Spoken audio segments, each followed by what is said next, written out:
Amahoro cyane ndabaramukije kandi ni Guardian T ni Nestor hama ndi umutiko haka nkongera nkaba umushakashatsi mu bijyanye na technology cyane cyane muri cyber security and electronic engineering. Uyu munsi nshatse kuvugana namwe, hari abantu benshi bifuza baba bashaka kumenya ibintu byinshi, navuga no kumenya ibintu bijyanye na technology. Hari abantu benshi bashaka kubimenya ariko cyangwa baba babibona bakabyifuza kubimenya ariko bakabura ukuntu bashobora kubyiga. Mu bisanzwe abenshi muhora muri amafilme menshi cyangwa mukumva mu menshi amakuru ibintu bijyanye na hacking, piratage informatique. Rero abenshi iyo bari barabira amafilme cyangwa bavyumva amakuru, bamwe babibona comme miracle, abandi bakabona ko umenga ni ibintu juste by'amafilme, abandi bakabona ko umenga ni ibintu bidasobanutse, bidatahuritse. Ariko nashaka ndababwire jewe ndi umurundi, ibintu byinshi noba narize ku bijyanye na technology cyane cyane muri cyber security, kugira ama penetration test, cyangwa kugira live hacking. Nashobora gupima kuvuga ibyo noba nzi nkabona ko bikora. Byinshi nabimenye ndaha mu Burundi, kandi nagize umwete wo kubimenya, ariko ndibuka araciye imyaka indwi irenga ndabitanguye nkanguye uwo mwete. Mu bisanzwe je nkitangura sinaraha mu Burundi, nari ku ishuri, maze rero icyo gihe niho nahura n'umuntu w'umugenzi ambwira yuko hari umutoyi wiwe asanzwe abikora. Maze rero naje nari nsanzwe ndabirorera amafilme gusa. Ndibuka ko nabaye motive ni filme naroreye, maze muri iyo filme harimo ibintu bya amascene menshi ajanye na hacking, niho nashaka nanje kubimenya. Nashike ku ishuri nyene nari ndi muri campus, nagize umwete wo gushaka kubyiga no gushaka kubimenya. Nari mfise laptop yiwanje, naciye nshaka ikintu cya mbere natanguye kumenya cyanyenteresheje rwose yari wifi hacking, ukuntu ushobora gupirata wifi connection internet. Rero icyo gihe nari ku ishuri byarangora cyane, nari umunyamahanga, nari jenyene. Abantu rero novuga ati bari bajejwe ngaha bakora muri administration, wifi bayitanga bigoranye. Rero nca nigona maze kubona iyo filme nca mba motive nanje gushaka kumenya ukuntu bashobora guhakinga, ukuntu bashobora kugira hacking a wifi, maze nkaronka modo passe facilement. Icyo gihe ndibuka yuko naciye ndabishaka rwose, ndarondera amatools akeneye. Novuga ndi nari nk'umukidi, nari umwana, sinari ntahuye neza ukuntu bashobora kugira hacking. Ndibuka muri icyo gihe nakoresha iyo bita backtrack ariyo yahindutse ubu ikaba Linux. Icyo gihe backtrack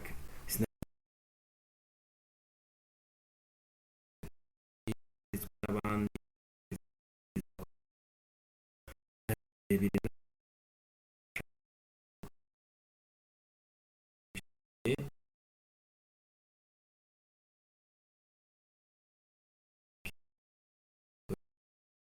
mama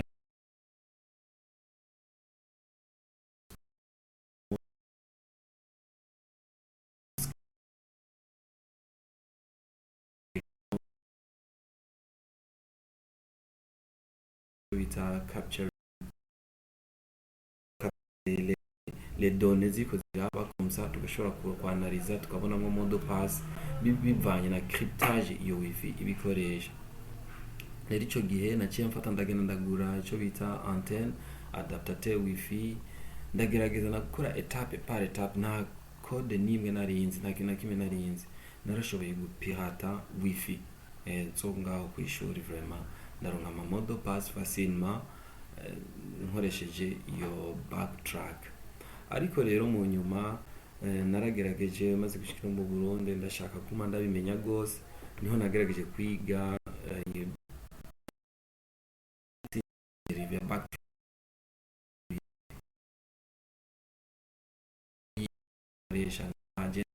nka main operating, en fait ndayikoresha nka système d'exploitation principal, kuko ubu ndayitahura ku rugero rwiza. Okay, muri ivyo rero nashaka tuvugane ku uyu munsi nibihe bintu byosaba kugira ngo umuntu abe umu ethical hacker. Imbere ko tuja mu kumenya aba hackers ati bameze kunuku nibihe bintu bisaba, kuko si ibintu byo gusimbira kuko nyene. Mu bisanzwe murabona ko abantu benshi dukoresha ama operating system, nta wacu mu Burundi amashini menshi ndetse no ku isi plus de 98% akoresha Windows operating system. Windows operating system murayizi zifite ama version atandukanye, ubu bageze kuri Windows 11. Lero na Windows rero, kuko Windows ni close operating system, hari ukuntu iri ferme bigoye kumenya meme n'amakomande yayo. Naragerageje kwiga amakomande ya Windows command online, command line bambe ndavuga. Ziya command bakoresha ni kuvuga kugura terminal ugakoresha, urabona Windows irafise icyo bita prompt ijya mubona kugira ugurure Windows, bariho iyo bita command line ya Windows. Mugabo Linux nayo nyene irayifise, sitama Linux ama operating ama derive ya Linux arafise yose ama command line ama terminal ariyo yimubona nuguruye ngaha nk'akarorero. Rero kugira ngo urinde ushika kuba umu ethical hacker n'umuntu novuga ati aviza kumenya ma système d'exploitation, kumenya ma web application, kumenya icyo no kwita ukuntu ibintu bikora, maze agashobora ku exploiter faiblesse yavyo, akamvuga ati ni ivyo navyo birashobora kumufasha mu buzima, birashobora kumufasha meme no kuronka akazi, birashobora no kumufasha karonka amafaranga. Rero bishoboka gute kugira ngo ube umu ethical hacker? Hari ibintu bisabwa no ubumenyi, ari ubumenyi bwo base. Muri ubwo bumenyi rero urahitamwo operating system kanaka we ikorohera, cyane mu zijanye na penetration testing. Ndiko ndabereka muri make inzira je naciyemo. Windows operating system nansanzwe nayimenyereye, mugabo d'une façon user ajya graphical user interface, juste bijye nyine umuntu abona uvuga ngo kwinstalla programme, gukonfigura ibintu mwene nivyo narinzi, sinarinzi ibintu birebire.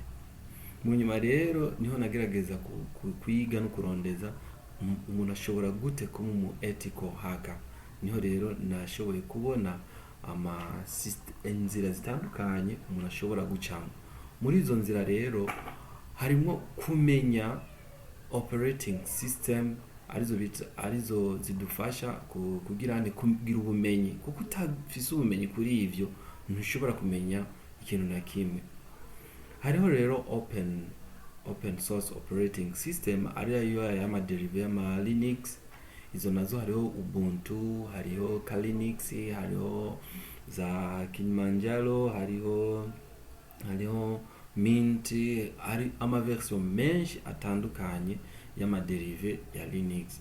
Ayo nayo rero si yose nayo nyene ari meza kuri ethical hacking. Ico rero ni kukimenya. Ifo ko uselectiona the best operating system for hacking. Iyo nayo ni Kali Linux. Kubera iki Kali Linux? Je nagerageje kwiga ma operating menshi umuntu ashobora gukoresha. Ahangaha turabe kuri internet, hariho Kali Linux, hariho za Parrot OS, hakaba za Backbox, hakaba za Black Arch, n'izi zo za Fedora Security Lab. Izi zose sinashoboye kuzikurikirana ngo ndabe uko zikora, mugabo ndazifise ko just notion nkeyi. Uri kuraraba izindi naragerageje gukoresha Backbox, ndakoresha ni Parrot OS, nongera ndakoresha na Kali Linux ariyo nkoresha cyane. Kali Linux kubera ikariyo nziza. Kali Linux nayitoye kuko yo izanana some penetration testing tools, irazana na mauti. Ayo mauti nayo utorinda gusanga mu zindi bisaba kuna yinstara. Uri nk'umuntu ugitangura bice bikugora kuyinstara, ko ari zisaba novuga ati kubaho uri ufise ubumenyi buteye imbere. Ayo matools nayo ni nk'aya application. Aya matools rero kuyiga nico kintu ca mbere, ukamenya information gathering tools. Izi ni n'amatool adufasha gukorekta ama information, kuko imbere yuko duhakinga tuataka canke tugira penetration test ari ama etape anzo yabereka. Web application zidufasha gukora kurondera faiblesse ma website, database assessment, ma base de données, password attacks. Izi nazo dufasha gucrackinga, gutora modo pass mu kintu kanaka. Wireless attacks, kuhackinga wifi canke ayandi ma connection sans fil. Reverse engineering nazo izi ziradufasha mu gihe turiko tura hackinga naho nyene. Exploitation tools izi zidufasha iyo tumaze rero gushika muri hacking, tumaze kugira access ku kintu kanaka. Sniffing and spoofing izi ziradufasha kugira ico bita man in the middle, kuja hagati appareil imwe canke zirenga ukinterceptant des données. Na post exploitation izi nazo zidufasha mu gihe twamaze kwataka imashini canke indi appareil, ziradufasha kwinstaller amantuze ama logiciel kanaka canke ibindi bintu dushaka ari ama malware n'ibindi. Aya matools rero kuyiga ni ikintu gikomeye cyane, ukamenya ikiratu yose ikikora.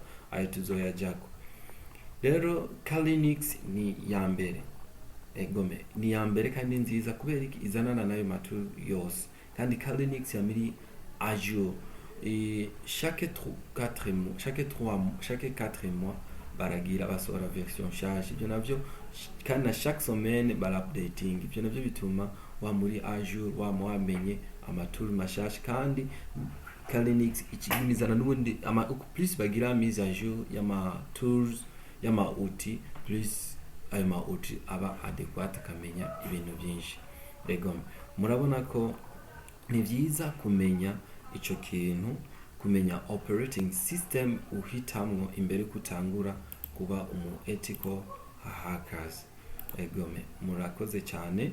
Ubukurikira nca ndabereka ukuntu umuntu ashobora gutangurira, aho ashobora guhera kugira ngo abe umu ethical hackers. Murakoze.